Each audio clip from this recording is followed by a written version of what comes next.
Muy buenos días, bienvenidos a La Brújula por Radio La Luna AM1140. Hoy, martes 16 de marzo de 2021, son las 12 horas 3 minutos.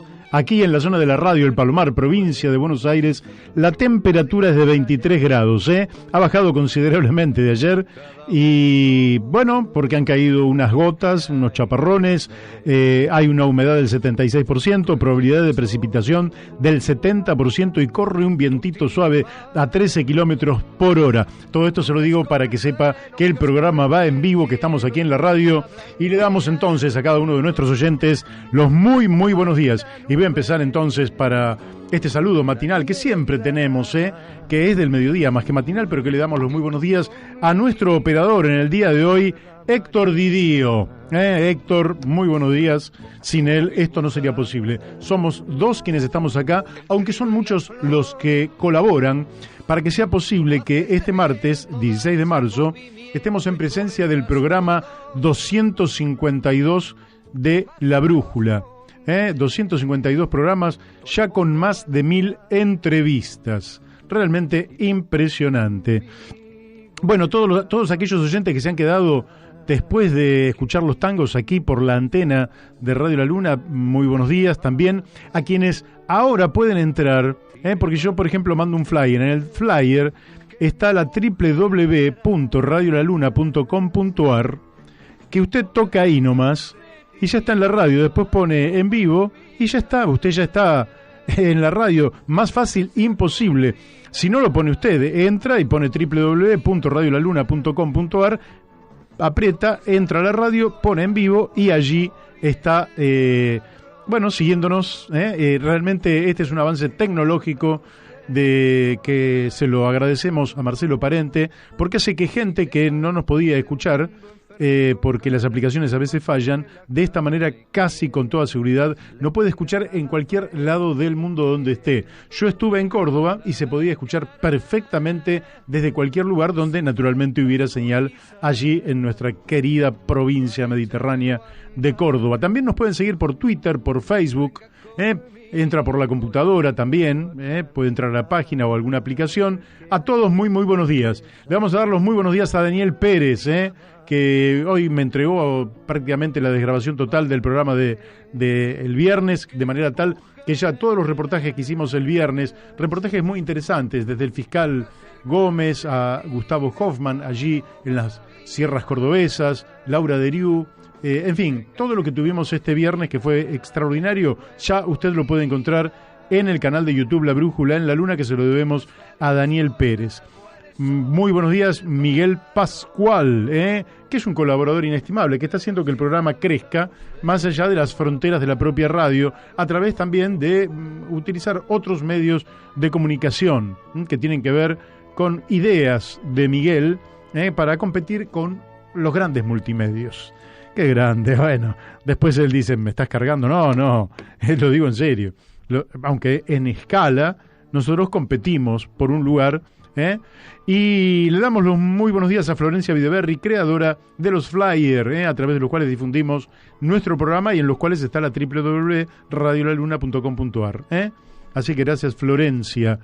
Le vamos a dar los muy buenos días a Daniel de Abrantes, que seguramente podremos tenerlo de vuelta el día viernes, que está ahí con las dolencias del papá y que lógicamente hay ninguna prioridad es mayor que cuidar la salud y la salud de la familia más cercana, lógicamente. Le damos los muy buenos días a Mónica Colunga, que en Corrientes hace posible que la gente nos escuche a través de Radio Fénix, FM 92.1 MHz. Y a Gustavo Figini, Elvio Yadanza y Alberto Muñoz, que hacen que nos puedan escuchar en Uspallata, Mendoza, a través de Radio La Paquita, FM 88.9 MHz. Si quieren comunicarse al teléfono de la radio, pueden hacerlo al 44 43 74 24. Y en estos poquitos minutos hemos hecho la presentación, el saludo cotidiano, que ya es un clásico, porque no queremos dejar de saludar a nadie, de nuestros queridos oyentes, de nuestros invitados, de la gente que nos acompaña. de un medio que va creciendo con lentitud, crece despacito, pero siempre crece, siempre vamos para adelante, y eso es lo que realmente nos alienta a mantenernos, ¿eh? Bueno, hoy ¿con quién vamos a hablar? Vamos a hablar con un vecino de acá de Morón, pero que no es un vecino cualquiera, es un dirigente de la Unión Cívica Radical que marcha a las internas del día domingo. Le vamos a preguntar a él qué es lo que, bueno, qué es lo que juega la Unión Cívica Radical que está en Juntos por el Cambio. Le vamos a preguntar, le vamos a hacer una serie de preguntas a Javier Argolo. Después lo vamos a tener a Miguel Ponce. Nuestro amigo Miguel Ponce es un analista realmente calificado de la realidad económica y del comercio exterior, porque él no solo es ingeniero, no solo trabaja con las tecnologías más modernas del conocimiento, sino que además,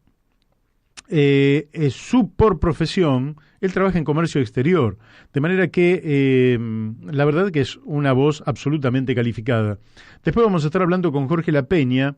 Jorge La Peña es presidente del Instituto Argentino de Energía General Mosconi y fue secretario de Energía del gobierno de Raúl Alfonsín entre el 83 y el 89, una persona absolutamente dedicada y con grandes conocimientos, así que le vamos a preguntar sobre la cuestión energética a Jorge La Peña.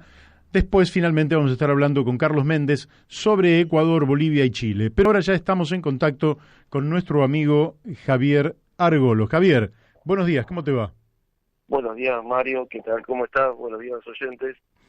Bueno, acá, a sabiendas de que el domingo hay elecciones internas, mm, la Unión Cívica Radical de la provincia de Buenos Aires y de la capital federal, que el domingo pasado, es decir, hace 48 horas, hubo elecciones allí en la provincia de Córdoba, y preguntándote desde la mirada que tenés en Morón, cómo estás observando el panorama para este domingo. Bueno, muy buenos días. El radicalismo cada 2 años tiene elección de autoridades partidarias. En esta oportunidad, esta elección tuvo un cariz particular, en el sentido de que es una elección que se da antes del comienzo del cronograma electoral. Por lo tanto, tomó una simbología que comúnmente no tienen. Algo que comúnmente suele ser un simple recambio de votos, se convirtió en un hecho político que tomó un cariz nacional. Vos verás que están los medios nacionales cubriendo la elección.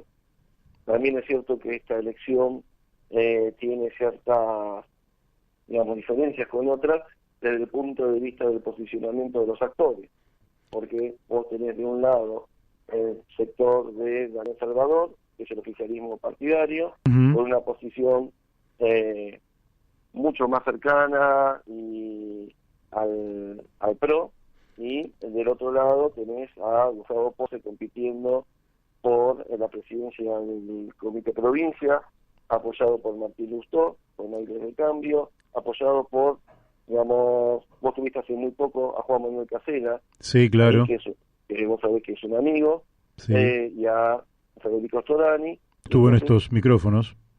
Entonces vos sabés que ese espacio es un espacio más pluralista y que nutre al partido de una identidad y plantea la relación con los socios. Acá nadie habla de romper, sino simplemente de tener una identidad y un tratamiento, digamos, con identidad propia del radicalismo, y después discutiendo con los socios cuál es la relación, qué perfil tomar y demás. No es una cuestión de sumisión, sino una cuestión de, bueno, socios en condición plena. Te voy a hacer varias preguntitas. Una es, ¿qué lectura haces de la elección de Córdoba, donde la alianza entre Mario Negri y Me ganaron, pero en una elección que fue bastante reñida, con una participación que quizás no se condice con las históricas, pero que fue una buena participación, con no sé si cerca de 30.000 afiliados a la Unión Cívica Radical que participaron en esa elección? Primero, principal, que fue una elección que fue una sorpresa. Segundo, que fue una elección muy extraña, porque estuvo a punto de suspenderse varias veces, por cuestiones judiciales, por cuestiones sanitarias de COVID, etcétera, etcétera. Entonces, se dio en muy poco tiempo, una campaña muy corta, y realmente el resultado fue sorpresivo. Ganó el oficialismo, pero por muy poco, casi pierden. Con lo cual, Eso reforzó esta cuestión de la atención sobre la provincia de Buenos Aires. Vos pensás que se está eligiendo en Cava, en provincia de Buenos Aires y en Córdoba. Depende del resultado de esas tres provincias, va a depender el perfil que va a tener el radicalismo en la próxima convención. Claro. Porque algo que diferencia el radicalismo de otros partidos es que tiene una organización partidaria, convenciones que se realizan, que fijan posiciones y que después se respetan, digamos, de acuerdo a lo que se vota en la convención. Por eso es importante las elecciones partidarias, digamos, el cambio de autoridades partidarias, porque te marca cuál va a ser el futuro rumbo del partido en los próximos años. Y acá somos conscientes de que hay una coalición gobernante y que hace falta una coalición opositora. El tema es cuál es la conformación, cuál es la identidad, cuál es la forma, cuál es la potencialidad. Creo que a Cambiemos hay que oxigenarlo, hay que ayornarlo, hay que aceptar que hubo errores y plantear también alternativas nuevas para la sociedad. Porque como decía Einstein, no puedes esperar resultados, aparte que fue el día de la matemática hace poco tiempo, no puedes esperar resultados distintos y seguís haciendo lo mismo. Así es, eso es riguroso. Ahora bien, Es riguroso. a pesar de que Y como... otra cuestión es, tenemos que oxigenar, porque no podemos seguir planteando esta dicotomía entre Macri y Cristina, que lo único que hace es agotar el debate político y no enriquecerlo. Así es decir, esta extrema polarización que se vivió en los últimos años empobreció el debate político en la Argentina, circunscribiendo a una cuestión de piel, porque había gente que odiaba para un lado, otra gente que odiaba para el otro, y parecía que eso, eso tenía que ubicar a la gente en un lado o en el otro. Finalmente, las soluciones para la Argentina no se encuentran ni en un lado ni en el otro. Esta es lo que yo observo como militante político que soy, porque yo no es que sea un observador imparcial, sino que soy un observador parcial, dada mi formación y mi adhesión al socialismo. Pero te quiero decir, respecto a lo que vos estuviste mencionando, lo que yo veo, para que vos lógicamente me corrijas. Por un lado, la naturaleza de las coaliciones no es sencillo de modificarlas, porque hay componentes constitutivos que le dan una impronta determinada. De hecho, el Frente de Todos, por ejemplo, es muy distinto con Alberto Fernández que liderado por Cristina Fernández de Kirchner, hasta que pasa un tiempo y el peso específico del kirchnerismo marca una impronta determinada, de manera tal que el cambio termina apareciendo, como un cambio de superficie. No estoy ni criticando ni estoy tratando de describir una situación objetiva. En el caso de Juntos por el Cambio, es indudable que Macri sale de la presidencia con una imagen negativa muy alta y además se produce un fenómeno, que es que hay grupos muy vinculados a la derecha que parecen querer encontrar un camino alternativo con Esper, Milei y López Murphy, con lo cual alivianarían por derecha, sacarían bagaje por derecha de Juntos por el Cambio. Pero al mismo tiempo, que esto creo que le da una oportunidad a los sectores progresistas que yo creo que vos, Martín Lustó, Storani, Juan Manuel Casella y tantos otros expresan en el radicalismo, al mismo tiempo que creo que esto les abre una oportunidad, yo he visto que el PRO de la provincia de Buenos Aires juega a favor de el oficialismo de la Unión Cívica Radical, es decir, el que está vinculado a Salvador y Abad. Y declaraciones de Elisa Carrió fueron en esa misma dirección. ¿Sentís que pueden realmente torcer el rumbo que ha traído hasta aquí Juntos por el Cambio? Bien, bueno, ahí en todo lo que dijiste hay muchas cosas como para ir desgranando. Primero y principal, creo que cada partido merece su respeto y su espacio interno. Yo jamás participaría en discusiones internas de otro partido. Me parece que es una falta de respeto y hasta una desconsideración y hasta un riesgo político y estratégico. Claro. Porque pueden llegar a poner en riesgo la coalición. porque están haciendo cuestiones que no corresponden, interviniendo en la dinámica interna de otro actor que es ajeno a ellos. La otra cuestión, que si creo que pueden tener, digamos, algún tipo de injerencia o no, eso es muy difícil de determinar. Yo pienso que no, porque vos sabés que tanto el afiliado del socialismo como del radicalismo en general, personas informadas, y sobre todo también que no le gusta que digamos, intervenga, que se metan actores ajenos al partido a la discusión interna. O sea, adentro nuestro es como las familias, podemos tener nuestras diferencias, podemos decirnos de todo, qué sé yo, pero cuando, digamos, vienen actores externos, no. Ahora bien, hay que ver qué es lo que sucede realmente, porque vos sabés también que los aparatos tienen peso. Sí, claro. Entonces, bueno, hay distintas cuestiones. Ahí un factor fundamental va a ser si la gente le tiene miedo o no a la pandemia a salir a votar, porque cuanto mayor sea el nivel de participación, digamos, diluye cualquier intervención externa que pueda haber. Cuanto menor sea el nivel de participación, digamos, cualquier intervención, aunque sea mínima, le puede dar vuelta al resultado, porque tanto vos como yo conocemos casos de elecciones donde se han ganado o perdido por muy pocos votos. Así es. Así que ese es un tema que únicamente lo vamos a poder dilucidar el domingo tipo 10 de la noche. Uh-huh. Así que bien, yo espero que sea una fiesta de la democracia, porque uno ama la democracia, espera que la gente participe. Sé que el contexto no es el mejor, porque hay mucho pesimismo por todo lo que está pasando en el país, hay una especie de anomia social ante la magnitud y la variedad de cosas que le golpea a la gente todos los días. El miedo a la pandemia está haciendo también que tanto en Córdoba como en otros lugares los niveles de participación no sean los queridos. Así que habrá que esperar, y uno lo que le dice a la gente es, bueno, elija quien elija, que participe. Ahora te quiero consultar lo siguiente. Me queda claro que el radicalismo cambiaría su actitud en caso de que ganen ustedes, por ejemplo, si no, mantendrían la misma actitud que tienen hoy. Que yo no califico tampoco, porque lógicamente que respeto institucionalmente que la Unión Cívica Radical puede mantener sus relaciones al interior de la coalición de la forma en que lo quiera, es decir, pueden ser, en fin, no quiero calificarlas. Vos tenés claro que yo participé en la convención como convencional, he votado en contra, pero he respetado el mandato partidario y es más, he formado parte del gobierno de Ramiro Tagliaferro, más allá de que uno marcara las diferencias en el accionar y demás con las autoridades partidarias y demás. El debate yo lo vi dentro de mi partido. Después tengo que acatar el mandato del partido.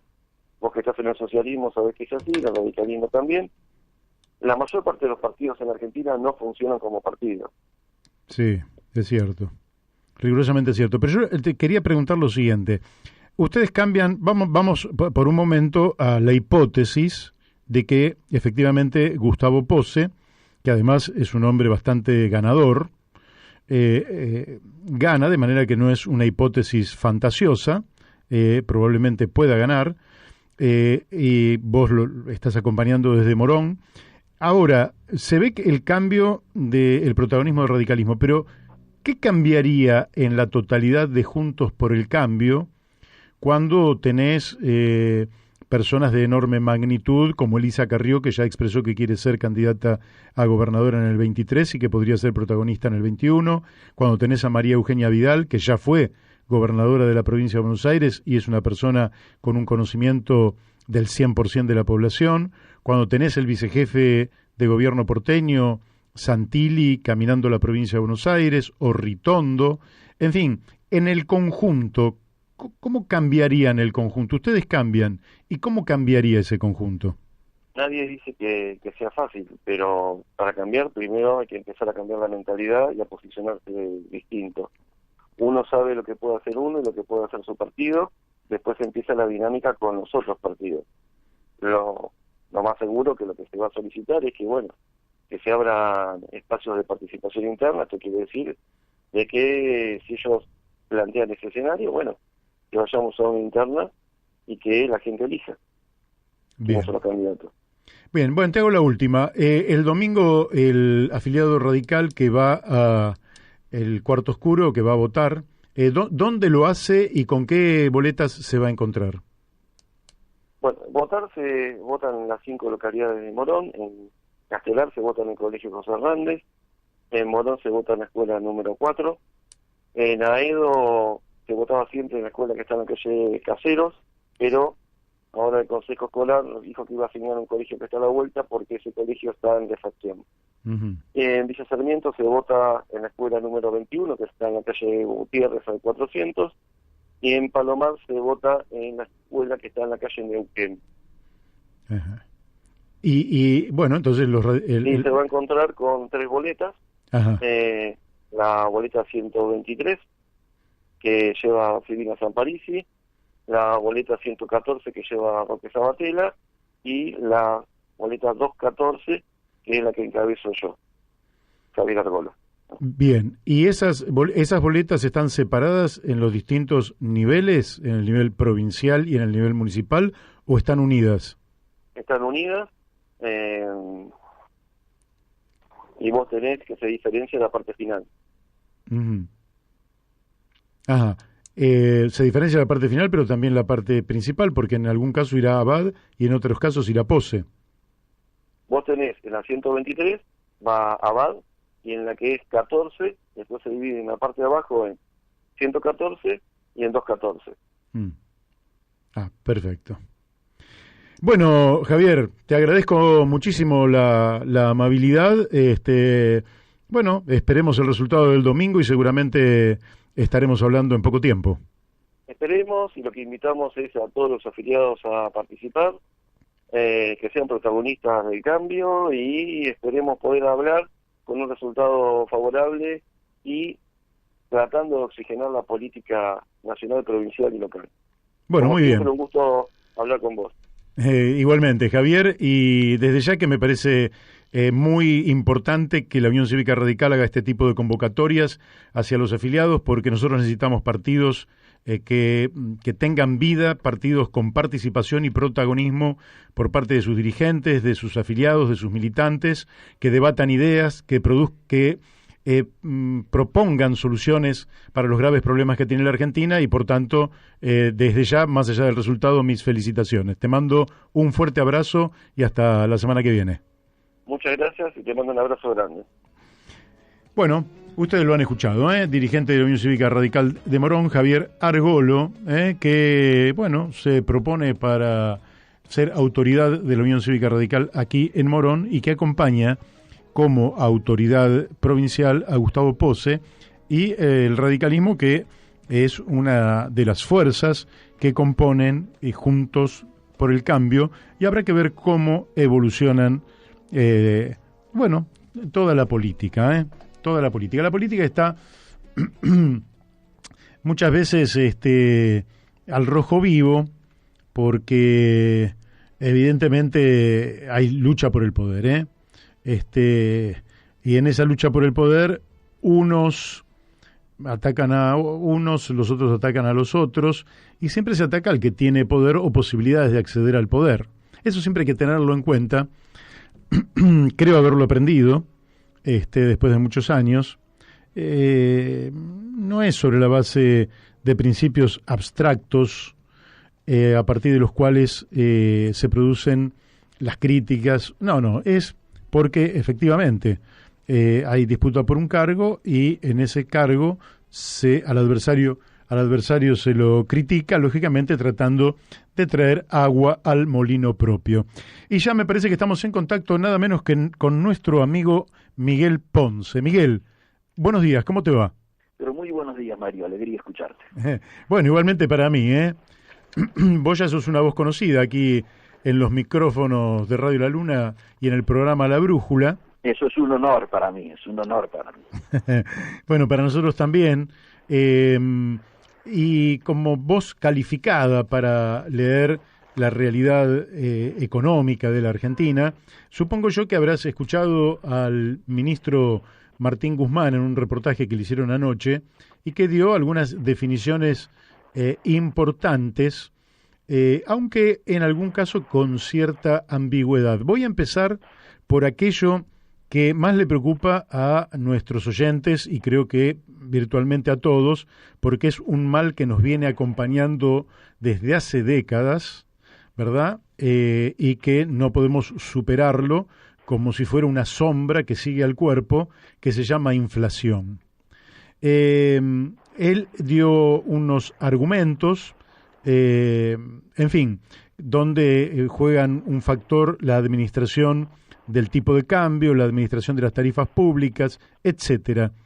¿Te parece que puede ir confluyendo a ese 29% que seguramente va a ser superado, pero que puede ir confluyendo la inflación cuando en enero tuvimos 4 puntos y en 31 días y en 28 días de febrero 3,6, o es una ilusión del ministro? Mario, lo más importante que vos traigas, lo que yo creo en estos momentos, es la comidilla en todos los que están llegando a los almuerzos empresarios o de observadores o políticos economistas, porque quien haya podido ver anoche esta charla, que no duró mucho más de media hora, ¿no? Uh-huh. Pero por suerte fue efectuada por un tipo que, sin concesiones, sin chupar la media, así es. El único gesto de simpatía es al final cuando dice 2 hinchas del Lobo, de gimnasia. Nada más. Todo lo demás lo fue muy riguroso, inclusive hasta te diría en algún momento hablaba por sobre él, hecho que en general no ocurre en reportajes donde los periodistas adoptan actitudes más bien, yo diría, por lo menos para ser suaves, respetuosas, para ser más crudos, casi complacientes, sobre todo cuando está frente a un ministro de las características de Guzmán, que todos saben que intelectualmente es un tipo muy capaz, que con ese tonito, ¿no es cierto?, al que ya nos ha acostumbrado, baja líneas a veces difícil de polemizar hasta por economistas propiamente dicho. Lo que vos tocás es el tema, yo te diría, hoy hay 2 temas centrales a mi juicio en la agenda argentina, vinculados a la economía, aunque uno parezca que está vinculado a lo sanitario, que son el Plan Nacional de Vacunaciones, que tiene ese carácter de preocupación sanitaria, lógicamente, pero que esencialmente en el caso de Guzmán, ya que hablamos del tema económico, tiene en función de la economía, pero no solo acá, sino en el mundo. Todo el mundo está observando qué pasa con los planes de vacunación, si se aceleran o no, porque el rebote, la recuperación, las posibilidades de volver a mover en ciertas actividades que vienen paradas o de que no se perjudiquen las que ya están actuando en caso de que se llegue tarde, como nos está ocurriendo a nosotros, obviamente tiene un efecto económico clave, mucho más en un año electoral. El segundo elemento que vos traes, obviamente es de la inflación, donde muy inteligentemente le pregunta Pañi, recordando diciembre 4 puntos, enero 4 puntos, febrero 3,6. ¿Y usted cree que a partir de ahora vamos a estar en el entorno del 2 hasta fin de año? Sería bajar casi un 50% la inflación que traemos casi como promedio. Pero hay algo que no le dice Pañi y que a mí me preocupa mucho más, no solo en términos de impacto electoral, sino en términos de la sociedad.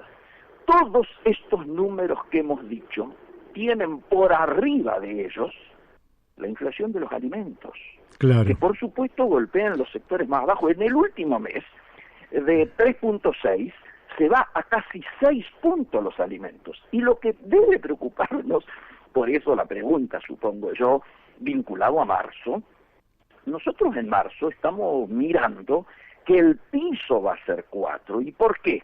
Porque nos extrañó que febrero, que estacionalmente es un mes bajo, de baja inflación, Claro. porque el que es alto siempre es marzo. Ujú. Claro, en tiempos de normalidad esto se explica. ¿De qué manera? Y en la cuota del colegio de los chicos, con salir a comprar los útiles escolares, etcétera, etcétera, etcétera, la vuelta de las vacaciones, bueno, muy bien.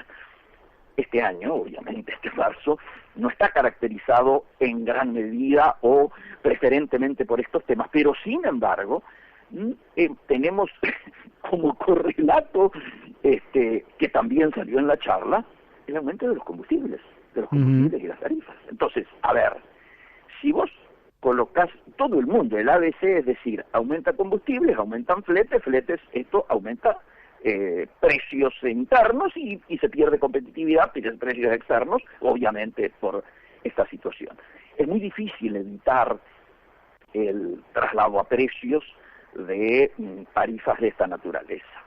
Mi sensación es que este mes que viene esa meta de bajar al 2 es absolutamente imposible. Ya con lo que llevamos de mitad de mes, yo te diría estamos dando por sentado de que el piso va a ser el 4.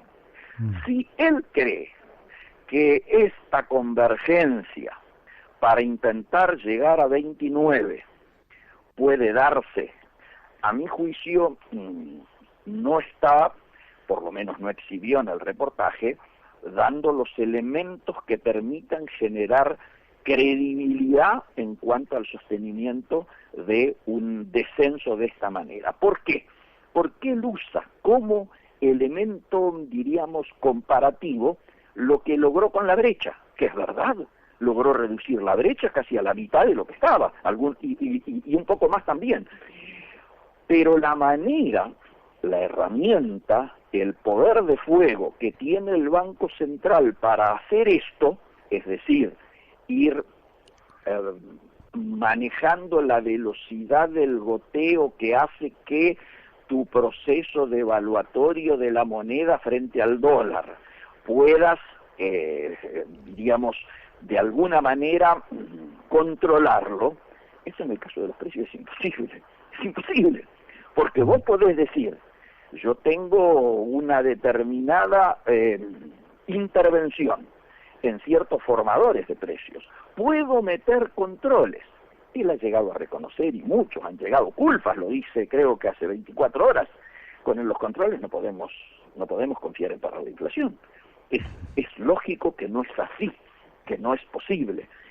Pueden estar habiendo errores en los controles, pueden estar habiendo, pero digo, todos sabemos que cuando la política es de control es muy difícil. Lo que me parece que quedó subyacente y que no estamos viendo es que este es un partido que lo juegan varios. El ministro mueve las piezas de una determinada manera.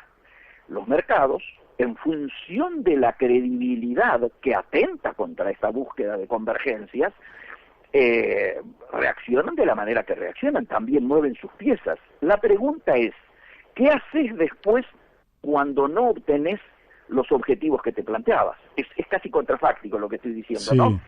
En lugar de mirar lo que estás exponiendo ahora, yo te pregunto 2 jugadas después en el ajedrez, es decir, cómo reacciona el mercado frente a lo que vos planteás, y si reacciona como yo creo va a reaccionar, ¿qué estás dispuesto vos a hacer?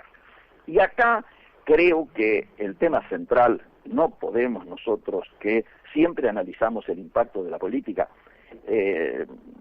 diríamos, generar un divorcio entre que estamos viviendo un año electoral. Y entonces uno dice claramente, yo espero, deseo, hago votos para que la política de un año electoral no interfiera, obviamente negativamente, en la economía real. Y me parece que se han dado, y por eso las dificultades de Guzmán de poder explicar un poco más sólidamente el cómo piensa obtener los objetivos, porque él mismo se da cuenta que le han alterado, le han movido la cancha en pleno partido. Si él está viajando a los Estados Unidos, como lo reconoció, sí, para intentar cerrar con el fondo, y después tiene que viajar a Europa, inclusive llegó a decir que va a viajar a Rusia, por el tema de las vacunas, pero no solo, él tiene que encontrar, sabe con qué interlocutores se va a encontrar. Cuando va a París a cerrar el Club de París, ¿no es cierto?, la deuda con el Club de París, que dijo, inclusive no precisó, dio a entender que entre 2.500 y 2.700 de los del Club de París. Para mí eran 2.500, ahora dice 2.500 o 2.700, lo que daba más los 4.800 que habría que pagar al Fondo Monetario, daba una cifra superior a los 7.000 millones como obligaciones del año. Por eso él dice que no alcanzaría, en caso de que el fondo distribuyese por el ambiente COVID los DEG, ¿no es cierto?, los derechos específicos de giro, que serían unos 3.500, él dice con eso no alcanza. Pero si no te alcanza, vos imaginate la situación incómoda del ministro de tener que ir a Europa a sentarse ¿con quién? Con Madame Lagarde. Madame Lagarde era la titular del Fondo Monetario cuando se otorgó el stand-by. El stand-by que ha sido denunciado por el propio presidente de la Nación y que yo me imagino el espíritu con que lo debe haber recibido Madame Lagarde a eso, porque no solo está en cuestionamiento la fuga, la forma en que se concedió el crédito, violándose, según lógicamente la denuncia, los propios estatutos del Fondo Monetario, etcétera y demás, y la responsable es Madame Lagarde, con la que hay que tratar de llegar al acuerdo para no pagar la obligación que hay con el Club de París. Lo mismo, trasladalo y lo repetimos cuando te sientes con el fondo. Vos te vas a estar sentando con el fondo para hablar cómo se sale, cómo se rearma el endeudamiento producido por el stand-by, con los mismos tipos que hoy están esperando ser citados por la justicia argentina para dar explicaciones casi penales al respecto de por qué se tomaron o se administraron las decisiones que están bajo cuestionamiento. Entonces, me parece que él está en una situación muy difícil, tienen claro que no se va a poder cerrar con el fondo, estuvo ahí suave, yo diría, Pañi, diciéndole que se va a cerrar después de las elecciones. Yo creo que inclusive va a ser difícil que se cierre rápidamente después de las elecciones. Puede comprenderse por qué no se cierra antes, porque cerrar antes es reconocer un ajuste. Sí, claro. Y estamos hablando de un tiempo de quedar. Con lo que se pierden votos. Con estas tarifas el ajuste ya empieza a darse. Si empieza a haber inflación por encima de lo que se están cerrando las paritarias, vos ya estás teniendo el ajuste. Claro. Ahora, claro que esto tiene, efectivamente, como vos decís, tiene muchas aristas. Me detengo un segundo en el tema de la posibilidad de una segunda oleada en el COVID-19, que tiene que ver, cosa que no sabemos, a ciencia cierta no sabemos, pero sí las cifras son que hasta aquí se dieron 451.000 dosis dobles, de manera que es el 1%, y menos de 2 millones, algo más del 4%, una dosis. Quiere decir que a este ritmo, mediados de marzo, y aunque el ritmo se acelere, viene absolutamente lento, como para pensar que la inmunidad va a protegernos al punto de reanimar la totalidad de las áreas de la economía que se vieron afectadas por la pandemia. Ahí hay una cuestión difícil. Hoy, en algunas estaciones de servicio, el precio de los combustibles llegó a 100 pesos, el de la nafta más elaborada, digamos. Sí. Como vos bien decís, ya a mediados de marzo podemos tener la certeza de que no marcha al 2, sino a más del 4% la inflación. Quiere decir que ya estás prácticamente en 12 puntos en 3 meses, que acumulativo va a llevar la inflación seguramente bastante más arriba. Al mismo tiempo, no parece cerrar completamente el plano externo por estas cuestiones que vos decís. Aquí la gran apuesta, me parece, es a las exportaciones. Vos sos un especialista en esta materia. Sí. Con estos precios de los granos, más un tipo de cambio en el nivel en el que se encuentra, del que también te pido me digas si para algunas áreas de la economía un dólar administrado y que no acompañe el proceso inflacionario no termina atrasándose, perjudicando algún área de la economía, si ves por ese lado un motor que permita que el 2021 sea bien superior al 2020 y no modestamente superior, que eso seguramente se va a lograr porque el 2020 fue una catástrofe. Absolutamente. Mira, es el tema también. Muchos estamos oliendo que se está produciendo en Argentina una suerte de olor a déjà vu creciente. ¿Por qué? Y porque vemos que objetivamente Argentina tenía una oportunidad este año, que la economía, digo, una oportunidad similar a la del 2012, pero claramente con estos hechos que hablábamos de la política, estamos a punto de desperdiciarla nuevamente. ¿Qué quiero decir? El nivel de viento de cola que tenemos en este momento, creo que hacía, no digo décadas, pero sí muchos años que no se daba. Hacía décadas sí que el valor de nuestras commodities, de nuestra principal cadena de valor exportador, ¿no es cierto?, que es la cadena agroindustrial, no se daba. Pero a esto tenés que sumarle el espíritu COVID, llamémosle así en términos internacionales, tenés que sumarle que otras regiones del mundo que demandan nuestras producciones han reaccionado antes y por lo tanto la demanda que estuvo deprimida el año pasado por la pandemia, este año ya nos iba llevando, antes de la seca, del impacto de la sequía, nos iba llevando al año récord a nivel en toda la historia de exportaciones agroindustriales argentinas.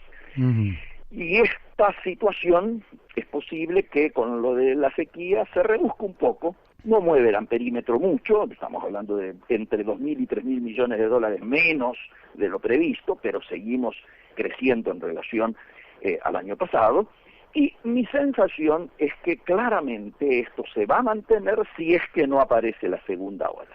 La preocupación, como vos bien lo decís, es ¿qué pasa si hay una segunda ola? Y el problema es que ni siquiera teníamos presupuestado gastos de pandemia para este año en el presupuesto. Imagínate la situación presupuestaria que se va a dar si hay que afrontar encima una segunda ola. Volviendo a las exportaciones. Aparece importante todo lo que en términos de vinculaciones argentinas con el exterior se vienen dando, yo diría, de manera bastante promisoria.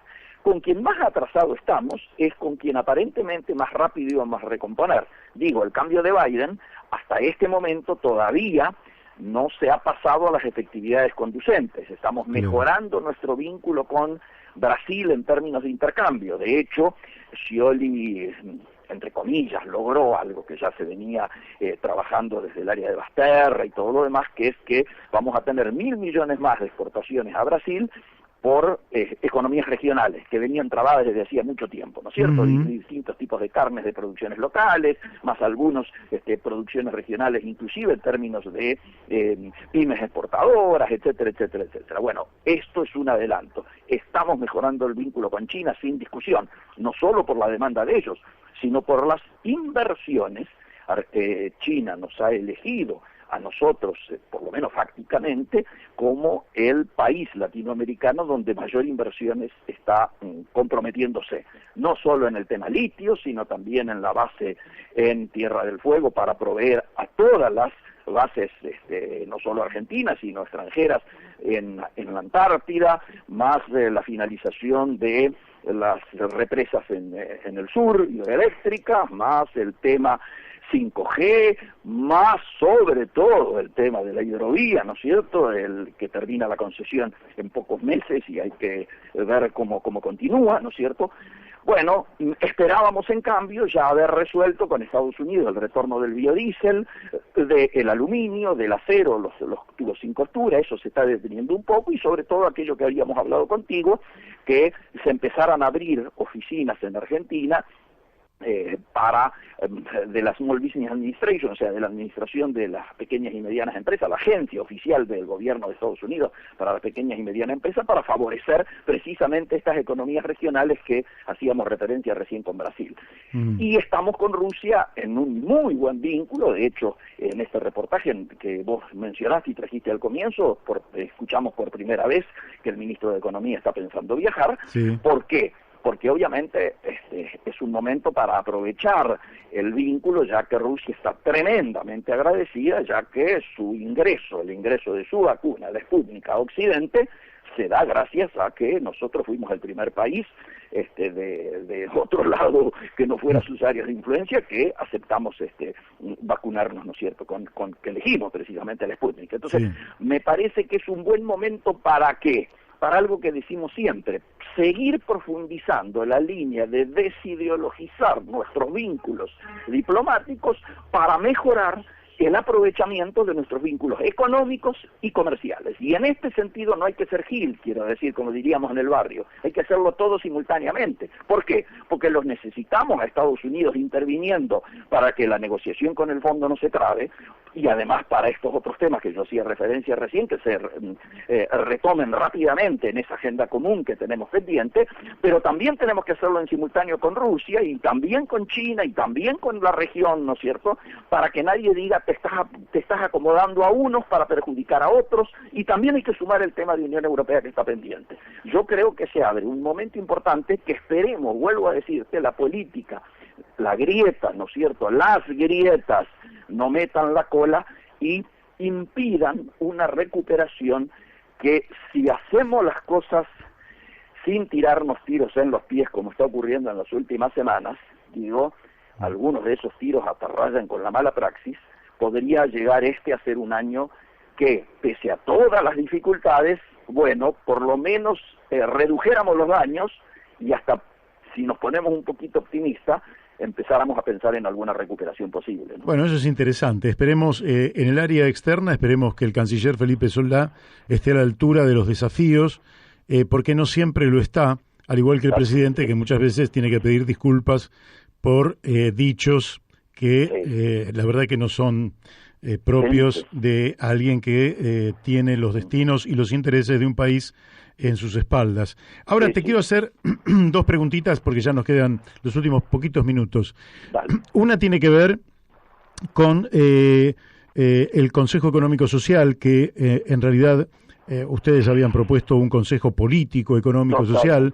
Falta la mirada política, faltan algunos otros componentes que debieron haber hecho a ese Consejo, pero quería preguntarte si vos sabías de algún elemento estratégico que se haya producido a través del Consejo Económico Social, o si lo ves quieto y a Gustavo Vélez como administrando un pacto burocrático que no tiene mucho destino.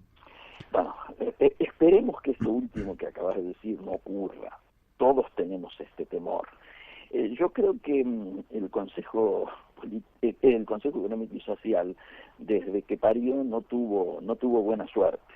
Acordate que en un momento fue el momento que se anunciaba, fue el escándalo de el sincericidio del perro Berbisky, ¿te acordás? Claro. Bueno, entonces mientras el presidente estaba hablando de nacional, de transparencia, de con todos, Berbisky estaba... y después explotó el tema Formosa, también en la vez que empezaba el funcionamiento, bueno, con lo cual diría que está un poco... yo sé que esto no se usa decir, pero en el barrio decíamos tameado por los perros, ¿no es cierto? Lamentablemente esto es así. Hasta el momento tenemos que decir que hay una buena intención, hay una buena direccionalidad, pero claramente esto que vos dijiste como introducción a este tema, cada vez se nota más, y mucho más en un tiempo electoral como el que se vive, en un año electoral, la necesidad de que esto hubiera sido un Consejo Político, Económico y Social. Vos fijate que siendo un Consejo Económico y Social, aún donde están en cuestionamiento algunas representaciones débiles o algunas ausencias, me refiero a presencia débil en las pymes y ausencia de las economías regionales, aún así te diría que ha quedado un tema corporativo que sin embargo no logra resolver los temas más elementales. Vos trajiste el tema de la inflación. Por lo menos deberían estar funcionando las mesas sectoriales que plantearan salarios e inflación, claro, y precios, diríamos salarios y precios, de alguna manera un poquito más armonizada, más articulada. Hasta el momento yo te diría, los sectores del trabajo, de las representaciones del trabajo, entre comillas, como lo llegó a reconocer el ministro, están haciendo buena letra. Ahora, esto ¿Por qué? Porque están cerrando en el entorno que el gobierno deseaba sus paritarias, mientras que del lado de los precios no se ve la misma eficiencia en los acuerdos y en alinearse con mayor velocidad. Claro, desde el otro lado te dicen, no lo podemos hacer porque primero no estamos analizando todos los integrantes de las cadenas de valor en el mismo pie de igualdad. Y segundo, porque el gobierno nos modifica las reglas de juego cotidianamente, sea con proyectos de ley o sea con aumentos de tarifas, ¿no es cierto?, que lógicamente originan aumentos de costos. Que me parece que si no tiene un incentivo fuerte en este tiempo y no prima un espíritu, diríamos, aunque a muchos no les gusta la palabra, pero de patriotismo y de responsabilidad en este tiempo, es muy posible que, lamentablemente, en un año electoral sea difícil que el Consejo Económico y Social se aleje de ese final que vos señalabas con tanta crudeza, ¿no? Bueno, última, nos queda un minutito, Miguel. ¿Qué vas a hacer el domingo que hay elecciones en la Unión Cívica Radical? Bueno, el lado positivo. Desde el fin de semana pasado, el radicalismo está, yo diría, empezando a mover su aparato paquidérmico, ¿no es cierto?, después de mucho tiempo, eligiendo por fin, a través del voto de sus afiliados, pese a la pandemia, ya que muchos querían esconderse atrás de la pandemia para que no hubiera elecciones y seguir reproduciendo, ¿no es cierto?, la actual nomenclatura que dirige la formalidad del radicalismo. Se votaron en 3 provincias. Obviamente la que más ruido hizo fue Córdoba, pero también se eligieron autoridades en Neuquén, con resultados muy favorables a quienes entendemos que hay que dejar atrás una etapa en el radicalismo, y lo mismo ha ocurrido en Salta, donde también pasó lo mismo. Como chimento, te voy dando datos de que todo aquello que tenga color a divorcio del PRO es lo que está ganando. De hecho, con el triunfo en Neuquén, toda la Patagonia Argentina va a aparecer en alternativas diferentes a lo que era Juntos por el Cambio hasta ahora. Tenemos las 2 batallas más fuertes posiblemente, una con resultado más previsible, la de la ciudad de Buenos Aires, ¿no es cierto?, donde el actual oficialismo, que es crítico, ¿no es cierto?, a la conducción nacional, volvería a ratificar su hegemonía en la ciudad. Y la otra sí es la madre de todas las batallas, que es la provincia de Buenos Aires, donde nosotros estamos todavía azorados por el nivel de intervención, y quiero aprovechar tu programa tan escuchado para denunciar a los intendentes del PRO que de manera, yo diría, pornográfica están interviniendo en una elección para elegir autoridades de la Unión Cívica Radical. Reitero, no se está hablando de listas, en cuyo caso uno hasta podría, no digo justificar, pero comprenderlo o entenderlo por lo menos, pero esta intervención directa del PRO en la elección de las autoridades del radicalismo de la provincia de Buenos Aires está marcando hasta qué punto la conducción actual, la que viene desde que empezó Juntos por el Cambio, que antes era Cambiemos, la conducción de Salvador, ha estado arrodillada al servicio de los intereses del PRO y de la voluntad del PRO. Entonces, continuar con eso sería elegir un camino de derrota. Yo noto que esto ha generado una reacción muy positiva en muchos que no quieren seguir siendo tutelados de esta manera y que están buscando un cambio que lógicamente expresa la candidatura de Gustavo Posse. Muy bien, quedó dicho. Miguel, te mandamos un fuerte abrazo. Fuertísimo abrazo a vos, Mario, y como siempre es un placer estar con ustedes. Igualmente para nosotros. Bueno, hemos hablado con el ingeniero Miguel Ponce, ustedes lo han escuchado, un enorme informe, espero que lo hayan seguido, y si no, después lo puede recuperar y volver a escuchar el viernes en el canal de YouTube La Brújula en la Luna. Ahora vamos a la tanda de la radio y después seguimos con el ingeniero Jorge La Peña. Bueno, seguimos aquí, en La Brújula. Bueno, ustedes habrán escuchado a nuestros invitados en el día de hoy. Temas de actualidad hemos tratado, pero también hemos tratado cuestiones absolutamente estratégicas con el ingeniero Miguel Ponce, que tiene que ver realmente con manejar una economía difícil en la Argentina, porque es indudable que algo nos viene sucediendo desde hace demasiado tiempo, no es el momento en el que voy a desarrollar este tema porque ya estamos prontos a hablar con el ingeniero Jorge Lapeña sobre una cuestión absolutamente clave que tiene que ver con la cuestión energética. Cuando usted habla de una sociedad, el primer eslabón es el energético, y sin embargo en la Argentina no hay debate. Se lo vamos a preguntar al ingeniero.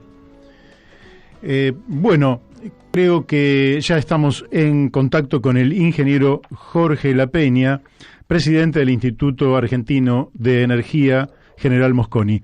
Buenos días, Jorge, ¿cómo está? Buenos días, gusto saludarlo. Bueno, Jorge, voy a empezar por una pregunta casi introductoria, ¿no? Pero antes de empezar la entrevista, yo creo que el problema o el tema energético es un tema de una magnitud enorme, porque la vida en sociedad, para producir los medios de vida, para transportarlos, para llevarlo a los lugares de consumo, tiene un primer insumo, un primer eslabón de la cadena, que es la energía. Y sin embargo, en la Argentina prácticamente es un tema que uno no observa que se debata en los ámbitos públicos, institucionales o mediáticos, por lo menos con la intensidad que el tema merece. ¿Usted lo ve así o estoy equivocado? No, tengo coincidencia con ese enfoque. La energía es un insumo básico del proceso de desarrollo económico y social. Esto no era así en el pasado, donde la energía se producía de una forma descentralizada, rural, etcétera, digamos. Arar un campo dependía de la energía de un buey, hacer harina dependía de la energía de un molino de viento y cosas por el estilo. Entonces era una energía dispersa, llamémosle, ¿no? El traslado se hacía con la energía de un animal, que era de propiedad de las propias personas que lo usaban, etcétera. Bueno, eso fue así durante siglos, pero diría en el siglo XX hay un cambio radical, donde la energía se produce en una forma muy concentrada, la población vive, está urbanizada en su mayoría, claro, y ya no es posible que cada uno se procure la energía que necesita para desarrollar sus actividades. Entonces esto se genera, digamos, un hecho que es el que usted menciona. La sociedad funciona cada vez más consumiendo energía, y cada vez esa energía es producida por alguien que no es el que la consume. Entonces, bueno, si este proceso complejo tecnológicamente, la energía se produce en un lugar, se traslada por cables, se llega en miles de kilómetros hasta el lugar donde cada uno lo va a consumir en diversas formas. Si este proceso se interrumpe, la sociedad no funciona ni por un día. Esto lo hemos visto el año pasado, cuando hubo el corte del Día del Padre, donde, digamos, en el otro año, en el año 2019, donde prácticamente hubo un colapso del sistema, y bueno, esto nos muestra que la sociedad no funciona. En ese sentido es estratégico.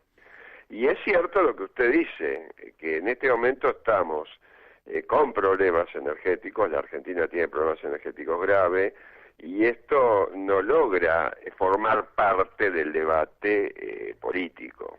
Ahora, esto no siempre fue así, porque el siglo XX en la Argentina se caracterizó por un gran compromiso de las fuerzas políticas, de todas las fuerzas políticas, todos los partidos, en la cuestión energética. La cuestión del petróleo alimentó debates extraordinarios en el siglo XX, desde prácticamente sus comienzos hasta el final del siglo. Hubo revoluciones o golpes de Estado que tuvieron como causales estas cuestiones energéticas. Bueno, y esto no es lo que está pasando ahora. Ahora tenemos un gran desorden. Los gobiernos son impotentes para explicar siquiera los problemas que tenemos, y es cierto que la militancia política le saca un poco lo ha sacado de foco a este tema. Entonces convivimos con un problema realmente muy serio que no soluciona sus problemas, llamémosle. Claro. Ahora, ya viniendo a la actualidad y observando el año y pico de gobierno de la nueva administración, en un año donde en el 2020, lógicamente, supongo yo que como toda la actividad económica ha decaído motivo de la pandemia, también debe haber decaído la demanda energética.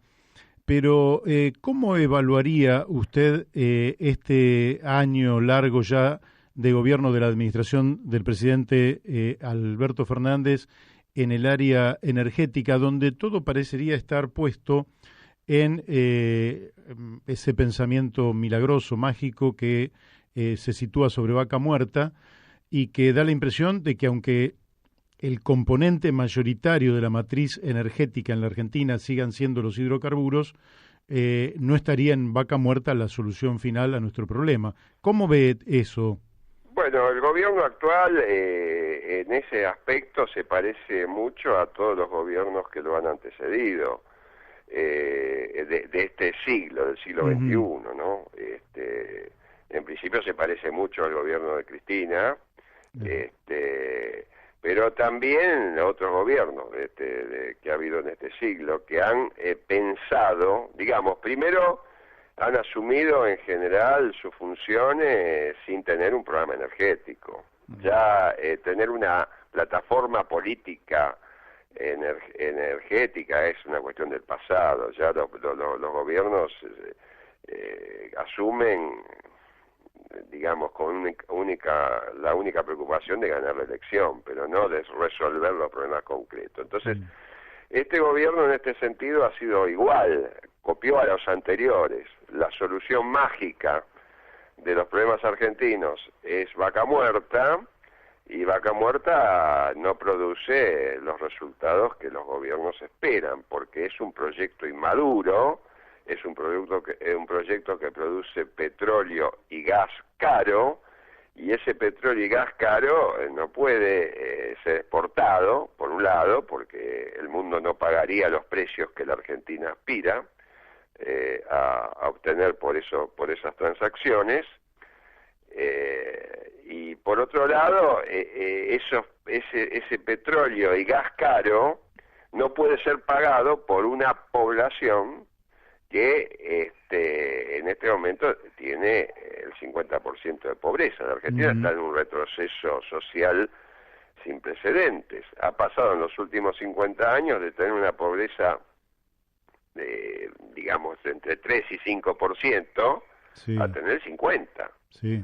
Y entonces me parece que producir petróleo y gas caro, que no es exportable, porque el mundo no lo compra con esos costos de producción, y querer vender eso en la Argentina con una población que no lo puede pagar, bueno, es el peor de los mundos. Entonces, por eso, ¿cuál es el problema que aterroriza en este momento al gobierno? Aterroriza que el gas aumente demasiado, y que ese aumento concentrado en los meses de invierno golpee a las familias, que esto es por lo menos el 50% de los que son pobres, sí, estos sí, son la mitad, son 22 millones de personas, y esto genere un problema político que les haga perder las elecciones.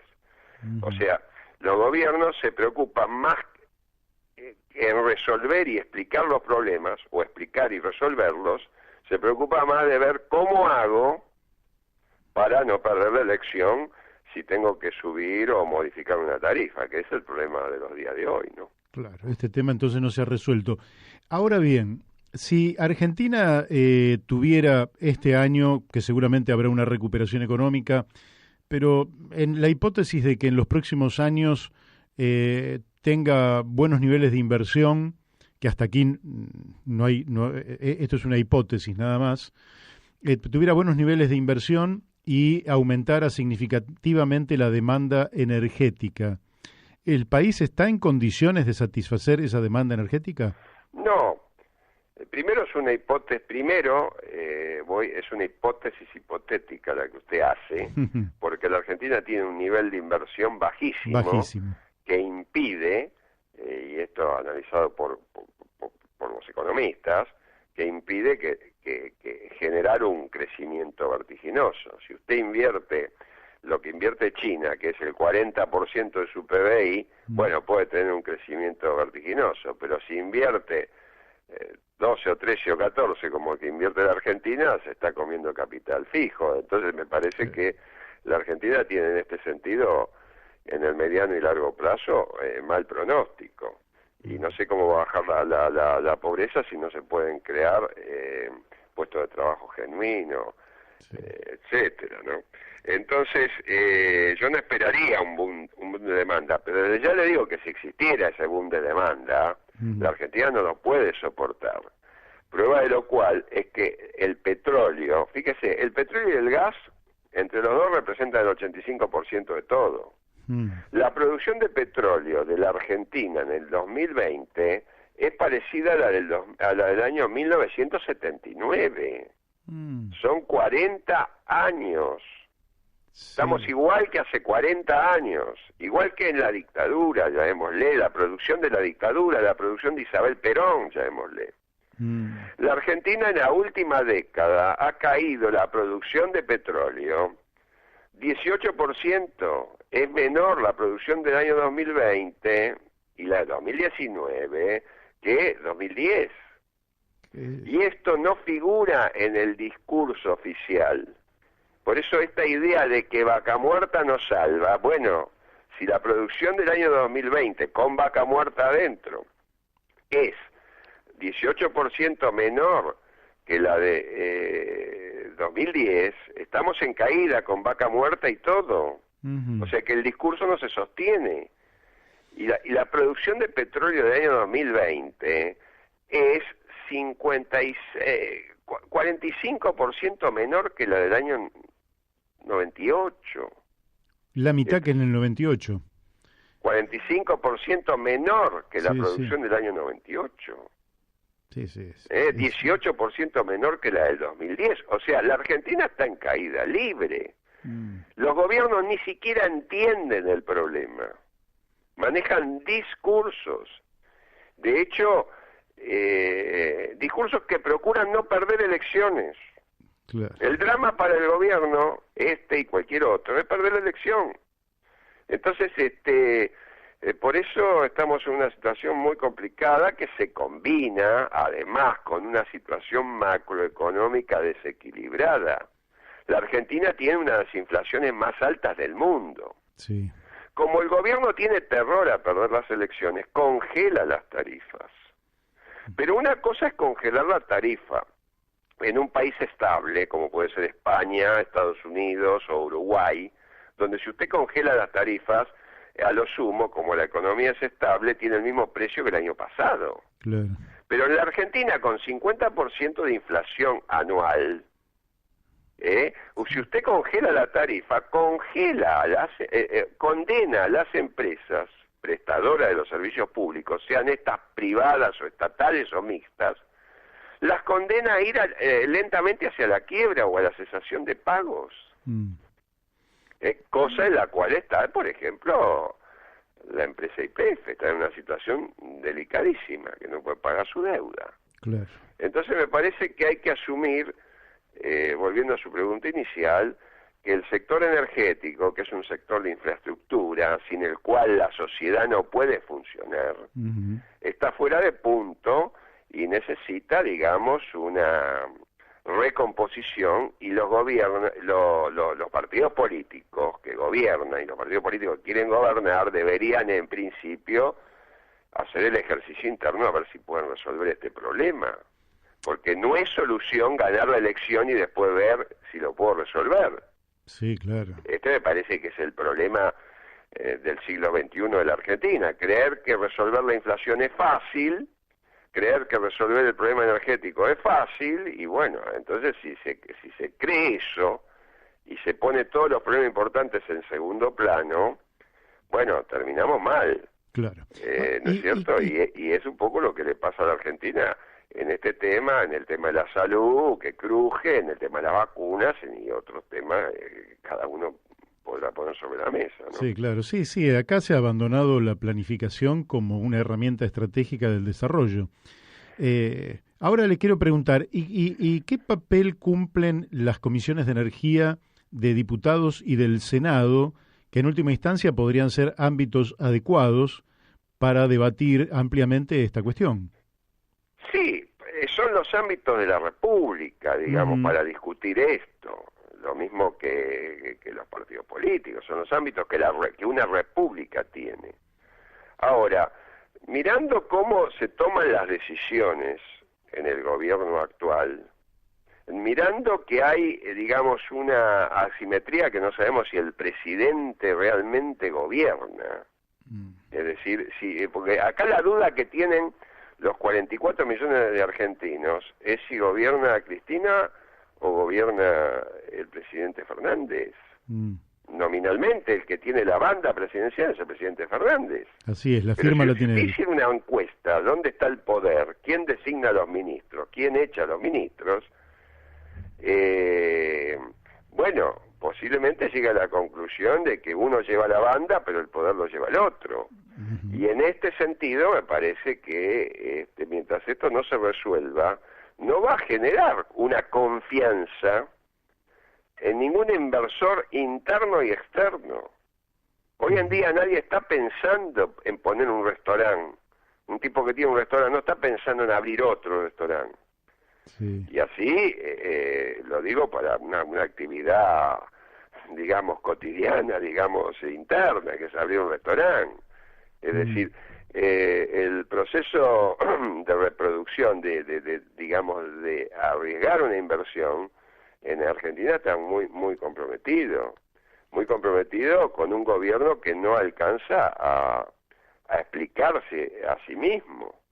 El gobierno dice una cosa, el presidente cuando asume y después con el paso del tiempo el discurso va cambiando, se cambian ministros, da la sensación de que esos ministros son puestos por la vicepresidencia, etcétera. Entonces, en este sentido, me parece que también el funcionamiento de las cámaras de diputados y de senadores está influenciada por esta falta de confianza y falta de, digamos, de cooperación entre las fuerzas que se reparten las bancas del Congreso, falta de cooperación en un proyecto común.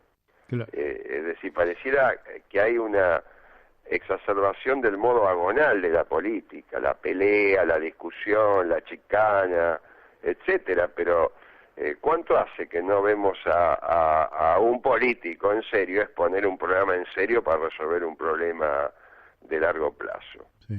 No, esto sí, eso brilla por su ausencia. En el tema de hidrocarburos, del petróleo, el gas, ¿hay exploración en la Argentina suficiente o seguimos, digamos, en la perspectiva de que esto está estancado, no hay inversión y por tanto tampoco aumentará la producción, por lo menos en el mediano plazo? Bueno, la pregunta es excelente. La exploración es el corazón del negocio petrolero y gasífero. Es decir, explorar, descubrir nuevos yacimientos, evaluarlos, ponerlos en producción, reemplazar los yacimientos viejos y, en definitiva, tener una producción creciente. La Argentina tiene una larga tradición de exploración petrolera liderada por YPF, que le ha permitido en 100 años de historia petrolera, desde que se descubrió el petróleo en 1907, no solo producir los petróleos que se encontraron en 1907, sino después ir encontrando otras cuencas, Neuquén, Mendoza, Salta, el sur, etcétera, el mar, ir, digamos, creciendo. Eso es invertir, crecer, desarrollarse, etcétera. Eso le permitió a la Argentina tener petróleo y gas baratos, claro, y ser un país con una ventaja comparativa respecto al resto, digamos. Entonces, Eso ha sido reemplazado porque al no explorar más, y hace 25 años que no se explora, no se descubren nuevos yacimientos y entonces estamos condenados a producir cada vez menos y cada vez más caro de los yacimientos cada vez más viejos. Entonces, la Argentina se ha transformado de ser un país de gas abundante y barato y de petróleo abundante y barato en el siglo XX, lo que le permitió al país ser autosuficiente y exportar. Bueno, ahora se convirtió en un país de petróleo y gas escaso y caro. Y esto genera los problemas que mencionamos antes, con una población que es 50% pobre, condenada a pagar un petróleo y gas caro. Bueno, estamos complicados. El gobierno, como sabe que esto le puede hacer perder la elección, y es el terror que tiene, entonces le envía subsidios. Los subsidia con fondos del Tesoro que el Tesoro no tiene. Fíjese que entre el año, doy este dato, entre el año 2010 y 2020 se transfirieron al sector energético en diversas formas 129.000 millones de dólares desde el Tesoro hacia las empresas y en parte hacia los consumidores, para hacer funcionar un sistema energético que no funciona. Ahora, cuando uno dice 129.000 millones en 10 años, es una cifra enorme para la Argentina, millones de dólares. Claro. Fíjese que el mayor crédito que le hemos pedido al Fondo Monetario Internacional, o mejor dicho, que el Fondo Monetario Internacional otorgó a país alguno, fue de 57.000 millones de dólares. Y nosotros hemos dilapidado en subsidios 2 créditos de esa magnitud o más, dos veces y media. Estamos hablando de 130.000 millones de dólares. Entonces, esto es lo que marca un sector energético que no funciona y gobiernos que no saben cómo hacerlo funcionar, que ya son gobiernos de un siglo, de este siglo. Estamos hablando de 20 años de gobierno. Yo lo sacaría al presidente Duhalde, que tuvo que manejar una situación política y económica muy traumática, que fue la salida de la convertibilidad, pero si tomo del 2003 para acá, nadie le ha podido poner el cascabel al gato simplemente porque digamos, no han tenido una estrategia para hacerlo, ni una planificación, nadie ha hecho un plan, y bueno, por otro lado, el mundo nos está exigiendo hacer un plan estratégico para modificar la matriz energética, producir menos gases de efecto invernadero, combatir el cambio climático, etcétera, pero nada de esto se puede hacer en un país que no sabe qué va a hacer mañana, ¿no? Claro, sí, justamente de esto le quería preguntar, porque vamos hacia una transición energética para reducir lógicamente la emisión de gases de efecto invernadero, y esto nos llevaría a pensar que en algún momento los hidrocarburos tendrán que tener un porcentaje menor en la matriz y las energías renovables tendrían que tener un mayor espacio, un mayor porcentaje. Ahora bien, en este aspecto, claro, me va a repetir lo mismo, que no hay ningún plan, porque en realidad el sector estatal, el Instituto Nacional de Tecnología Industrial, las universidades, el sector privado, deberían estar avanzando en la posibilidad de generar fuentes de energías renovables que en general tienen la particularidad también de ser energías más descentralizadas, ¿verdad? Más limpias y descentralizadas. ¿Usted cómo ve a este sector en esta transición que lógicamente llevará algunas décadas? Bueno, nosotros primero tenemos que ver, primero el mundo está en transición energética, tuvo un parate con la presidencia de Donald Trump de Estados Unidos, que sacó al país del Acuerdo de París, etcétera, pero afortunadamente el presidente Joe Biden volvió sobre esa senda de racionalidad. Bueno, el mundo está en una transición energética impuesta por la necesidad de evitar el calentamiento global. Mejor dicho, no se puede evitar, pero tratar de que no sea más de 2 grados a nivel de medio, y para esto nosotros en el 2050, o sea, de acá a 29 años, tendríamos que hacer una transformación importante de las matrices energéticas de los países y posicionarnos en lo que se llama emisión neutra de carbono, lo cual no quiere decir no consumir más petróleo y gas, pero sí bajar en una cantidad muy importante esa proporción, y que esa proporción que baja el petróleo y el gas, que son los que producen este gas de efecto invernadero, que no es otro que el anhídrido carbónico, bueno, pueda ser reemplazado por formas de energía que no produzcan estos gases. Y estos son, bueno, la energía eólica, la energía solar, la energía hidroeléctrica, la energía nuclear, etcétera. En este sentido, al mencionar estas fuentes, que son las que no producen gases de efecto invernadero, hay algunas que son desconcentradas, como que es lo que usted decía, como la eólica y la solar, etcétera, pero otras siguen siendo energías concentradas, por ejemplo, la energía nuclear y energía hidroeléctrica de gran escala. De forma tal de que una de las cuestiones que tiene que preverse es cuál de esas energías o cómo se van a combinar esas energías. Cuánto de energía nuclear, cuánto de energía hidroeléctrica, cuánto de solar, etcétera. Eso tiene que formar parte de un plan. Claro. No se puede pensar que un inversor privado haga una central nuclear. Si se hace la central nuclear, tiene que ser el Estado. Y lo mismo una gran central hidroeléctrica como Salto Grande o como el Chocón, etcétera.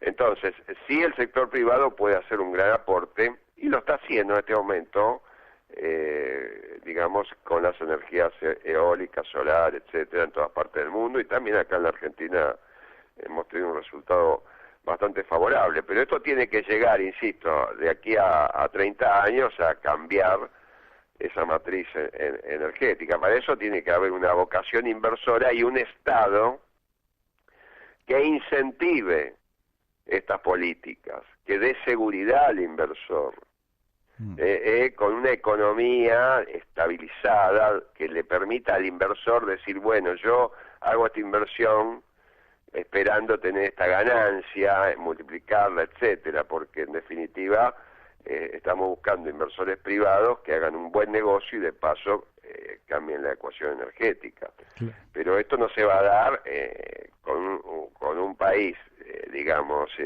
como está la Argentina en el 2021, ¿no es cierto? Eso Me parece es claro. que acá tenemos que apuntar a una mejora de la situación social. Hay que dar trabajo a gente y sacarlos de la pobreza, y una mejora de la situación macroeconómica, donde hay que volver a una inflación de 1 o 2 puntos por año, 3 puntos por año, pero no 50 puntos, ¿no?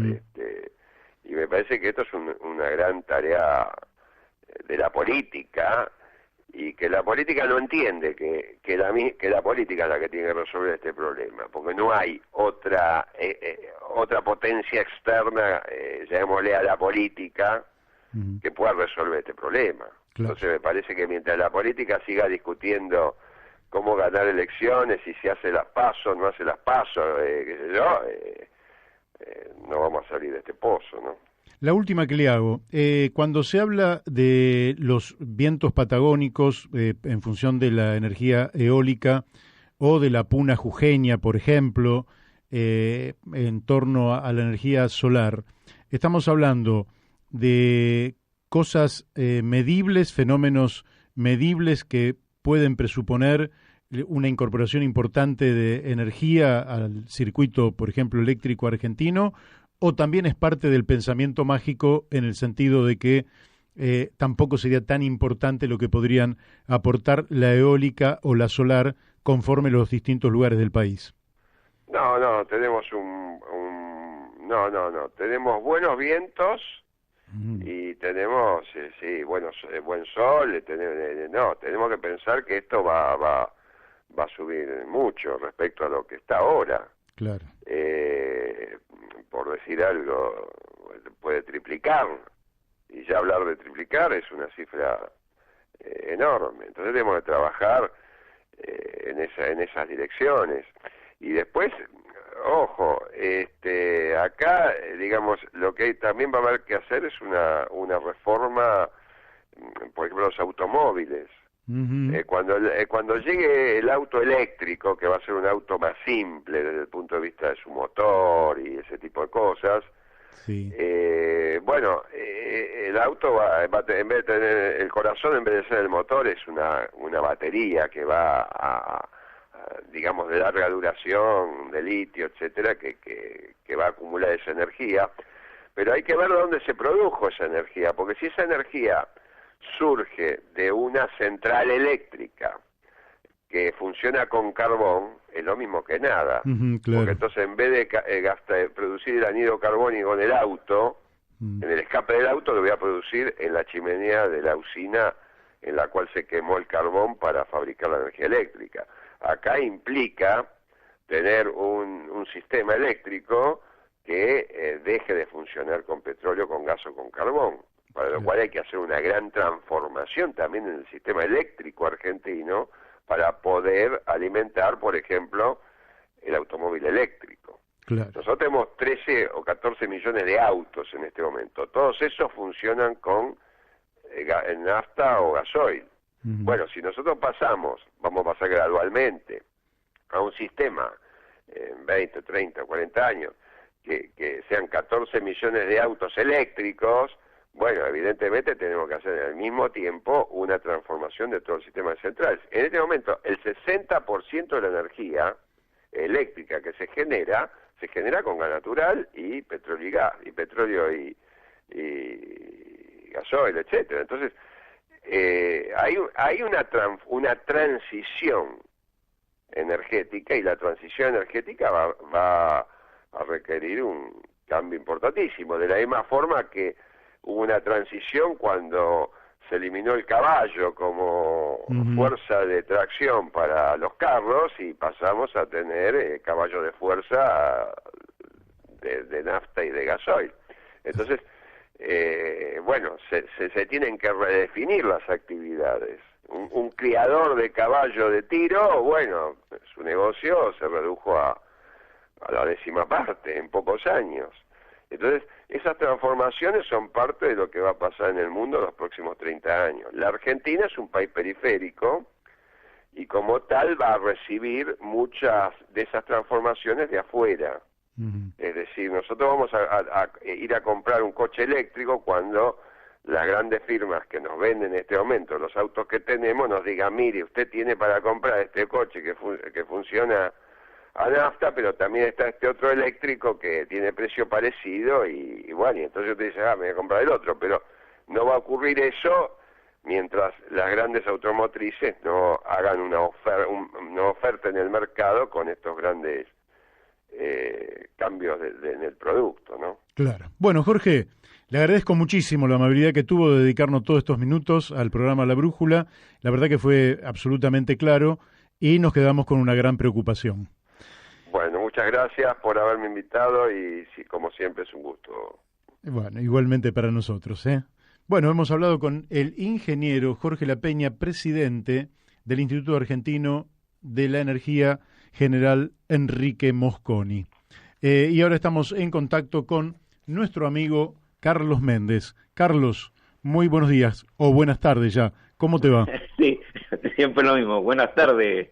Buenas tardes, Mario. ¿Cómo te va? Bien.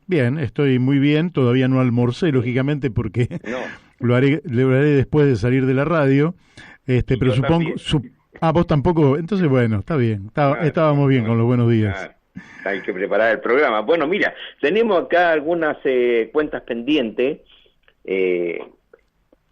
con el tema de Ecuador. ¿Te acuerdas? Bueno, mira, en relación, hace como un mes nosotros, cuando estaba este auge de las vacunas en Chile, que de tantos millones de vacunas que iban a llegar, etcétera, y nosotros acá cruzamos una conversación y dijimos, no sé si lo dijiste tú o yo, que aquí se vería, ¿no es cierto?, el tema de si habría, digamos, una suerte de solidaridad sudamericana y que si sobraran vacunas, ¿no es cierto?, que comenzáramos, ¿no es cierto?, digamos, digamos, un abastecimiento o una generosidad con los vecinos. Bueno, parecía que se hubiera escuchado nuestra expresión de deseo, Mario, y hace como 10 días el gobierno de Sebastián Piñera envió 2 cargamentos de vacuna al Paraguay, 20.000 vacunas al Paraguay, en el momento en que había una movilización y crisis bastante grande en el gobierno paraguayo, y para destinada esas 20.000 vacunas al personal de salud de dicho país. Y el mismo día otro cargamento igual, otras 20.000 vacunas fueron al Ecuador. Es decir, hay reflexión al respecto, ¿no es cierto?, de ojalá que se sigan implementando, si hay más vacunas, más millones de vacunas, que esa distribución se haga equitativamente, racionalmente, al menos en nuestra América del Sur. Ese gesto nosotros teníamos que destacarlo en este momento. Y ya que estamos hablando de Ecuador, Mario, hace 2 días, el domingo, el Tribunal Contencioso Electoral negó la apelación presentada por el movimiento Pachacutic con su candidato Yacu Pérez, para que revisaran los resultados de las elecciones del 7 de febrero pasado. La sentencia de dicho tribunal fue hecha por unanimidad de los jueces que integran dicho tribunal. Y su dictamen es porque no hay prueba suficiente como para hacer esa revisión.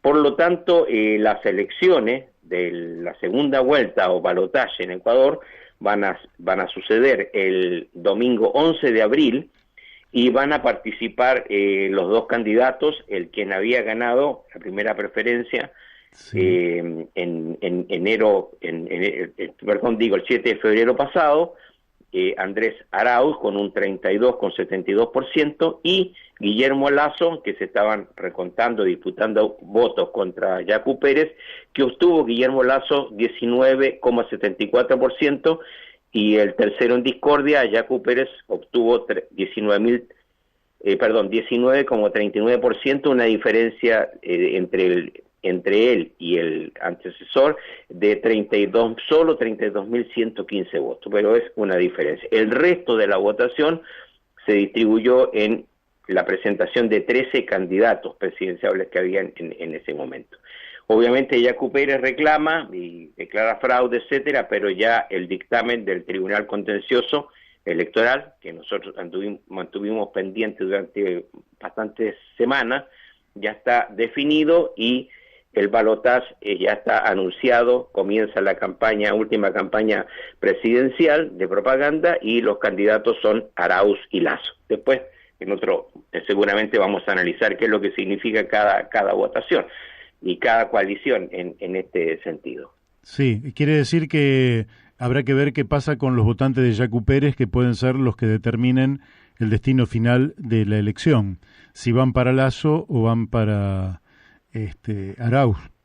Claro, eso digamos es lo que, claro, porque no todo esto no es tan mecánico, como son en general, digamos, estos balotajes, segunda vuelta. Yo recuerdo que en Chile también se pensaba que automáticamente la gente denominada de izquierda del Frente Amplio iban a apoyar al de centro izquierda, Alejandro Guiller, y bueno, no fue totalmente, y el vencedor de dicho balotaje fue Sebastián Piñera. Entonces hay que ser más prudente, ¿no es cierto? Muy prudente, nunca se sabe lo que cada votante va a decidir qué hacer con su voluntad, con su voto, así que hay que ser muy prudente y muy respetuoso, por otra parte, porque si no, lógicamente, si saliera lo que uno opina, no habría que hacer elecciones, nos ahorraríamos las elecciones, pero nunca se sabe. Ahora, bajemos de Ecuador. ¿Qué te parece? ¿Que vayamos a Bolivia o vamos a Chile directamente? Sí, precisamente yo iba a tomar tu palabra de la prudencia, y que, bueno, quienes oficiamos de comunicadores, junto con la objetividad hay que ser prudente. Y en este sentido, tal vez lo que está sucediendo en Bolivia rompe o quiebra la prudencia, porque esta acusación que se está haciendo a la expresidenta Yanina Áñez, se hace a una semana después de unas elecciones regionales que se habían realizado en Bolivia. Entonces, como que se desvió, para nosotros mismos nos sucede, de analizar el resultado de dicha elección para el oficialismo y la oposición, y tenemos que caer, ¿no es cierto?, en este hecho judicial, que es la detención de esta expresidenta, a quien la justicia, tendríamos que profundizar ahí cómo es el funcionamiento de la justicia, y ahí intencionalmente o no intencional, inconscientemente más bien, caemos, ¿no es cierto?, en analizar las situaciones también del sistema judicial del país donde residimos y ver la influencia, digamos, que el oficialismo puede o no puede tener con la justicia.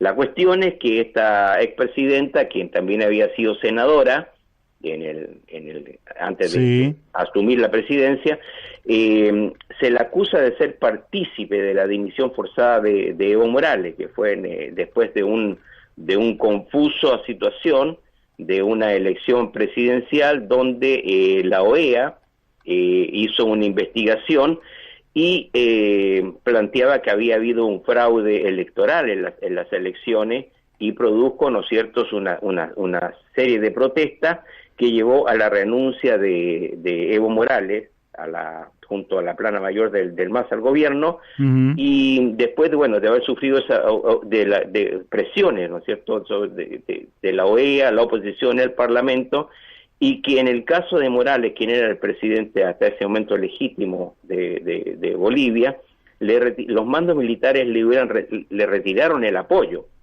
y eso lo obligó a salir del país. Primero salió a México y después vino acá a nuestro país, Argentina. Sí. Hoy día, digamos, está Yanina Áñez acusada, ¿no es cierto?, de sedición, terrorismo y conspiración, y está en prisión junto a dos exministros, Álvaro Coimbra, exministro de Justicia, y Rodrigo Guzmán, exministro de Energía. La situación es que hay y lo que quisiera, yo lo quería retrotraer, tal vez no lo planteé muy bien en su momento, con la elección. O sea, una elección, después de una elección siempre hay una suerte de satisfacción, relajo, estudio, etcétera, para ver cuáles son, cómo seguimos para adelante después de una elección. Entonces, la producción de este hecho, sin análisis ni nada, digamos, de quién ganó, quién no ganó, quién eventualmente, y además quiénes van a asumir en los diferentes cargos. Habíamos dicho en la reunión pasada que por primera vez se elegían los jefes de departamento en forma directa, y hoy nos encontramos con que hay hoy día martes, hay una acentuación de la polarización en el país. Hoy día en la mañana había una movilización muy grande en La Paz, Sucre, Cochabamba y Santa Cruz de la Sierra. Y desde el exterior hay reacciones de la Organización de Estados Americanos, de su secretario general Luis Almagro, quien pide la liberación de los detenidos.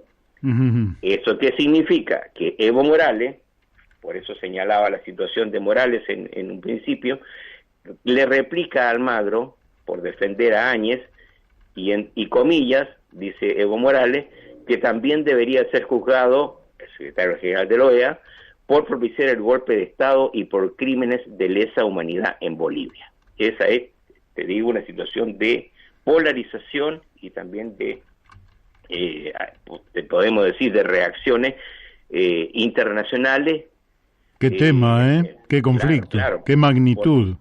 Claro, porque ahora van a empezar, ¿no es cierto? Ya la OEA se pronunció, la Unión Europea se pronunció, Estados Unidos se pronunció, y vamos a comenzar nosotros también a comernos este garrón acá en el país, porque vamos a decir, bueno, ¿qué opina Alberto Fernández? ¿Qué hace el canciller? Etcétera. ¿Cuáles son sus reacciones? Y empezamos a importar un problema fuera de todos los que tenemos, Mario. Bueno, estamos descendiendo. Ecuador, Bolivia, ahora vayamos a Chile. Mira, Mario, una última cuestión que la podemos analizar, porque acá, viste, nosotros caemos, digamos, prácticamente en una situación así de un periodismo poco profundo, poco analítico, porque la situación económica de Bolivia es algo digno de algún día poder conversarlo. Ellos tienen su presidente, fue el ministro de Hacienda, de Economía, sí, Luis Arce, durante los 2 periodos de Evo Morales, y el modelo económico de que está gestando, el equilibrio que está gestando Bolivia del Estado, el área privada y el Ejecutivo, es interesante de conocerlo.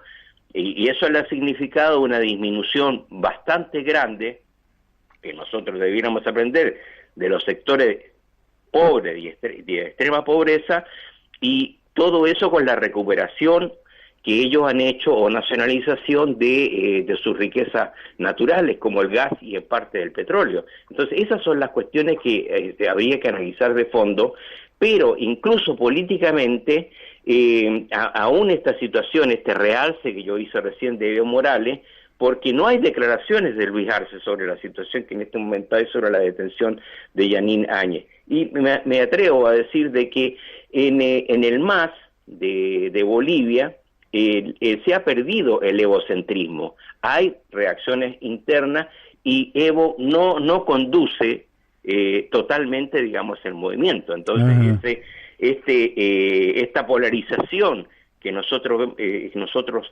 reflejábamos en la sociedad también se refleja, digamos, al interior del gobierno. Claro. Porque el gobierno, un buen gobierno tiene que gobernar y no participar en interna. Así es. Y bueno, pero muy interesante esto que decís para que en una próxima intervención puedas analizar en profundidad esta sinergia positiva que ha generado Luis Arce en su momento a cargo del Ministerio de Economía o de Hacienda, y actualmente como presidente de la Nación. Veremos si puede lograr el mismo efecto. Nos van quedando apenas 2 minutos. Bueno, ¿Qué podés decir sobre Chile en 2 minutos?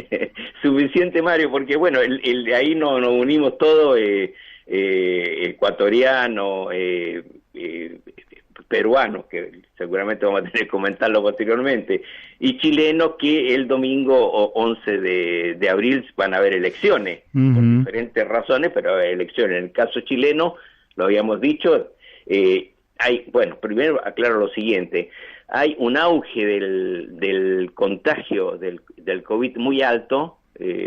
Para Chile es muy alto, más de 5.000 contagios diarios. Eso equivale a los pics de junio, julio del año pasado. Y no digo que pone en riesgo las elecciones del 11 de abril, pero se están estudiando, por lo menos ya se tomaron medidas recientemente en estos días, de que la elección va a ser dividida en 2 días. Va a ser el día sábado 10 y si bien digo sábado 10 y domingo 11. Claro. Allá hay una mayor facilidad. Está la expectativa si se va a repetir, digamos, el gran porcentaje de participación. Todo esto es especulativo, porque se dice, bueno, los adultos van a participar porque ya están vacunados, ya se han vacunado cerca de 5 millones de chilenos, y comenzaron en forma escalonada de mayor edad a menor, o sea que hoy día creo que estaban bajo los 50 años las vacunas que se estaban realizando en el día de hoy. Entonces, podría eso significar que fuera a haber una mayor participación de los adultos mayores en esta elección. Entonces, son expectativas. La campaña electoral ya comenzó, está la propaganda electoral, y hay novedades interesantes. Lo que sí sucedió, se sacó de la Plaza Italia, Baquedano, Dignidad, el monumento al general Manuel Baquedano. Y entonces eso ha significado una serie de situaciones de crítica al gobierno, de que claudicó ante las movilizaciones sociales, en fin, de que estaba bien sacado. Otros ya llegan a calificarlo esto como la caída del muro de Berlín para Chile, pero en fin, son especulaciones que podremos seguir analizando en las próximas semanas. Perfecto. Excelente como siempre, te mando un fuerte abrazo y el martes que viene la seguimos. Otro para ti y para nuestros auditores, Mario. Chao. Chau. Bueno, hemos hablado con un gran analista que es Carlos Méndez, que nos mantiene al tanto sobre todo lo que está pasando, sobre todo en la costa pacífica del Pacífico en América del Sur. Por hoy se nos ha ido el tiempo. Ahora usted se puede quedar acá en Radio La Luna AM1140 con España en el Recuerdo a cargo de Paco Rodríguez. Con La Brújula nos volvemos a encontrar el día viernes a partir de las 17.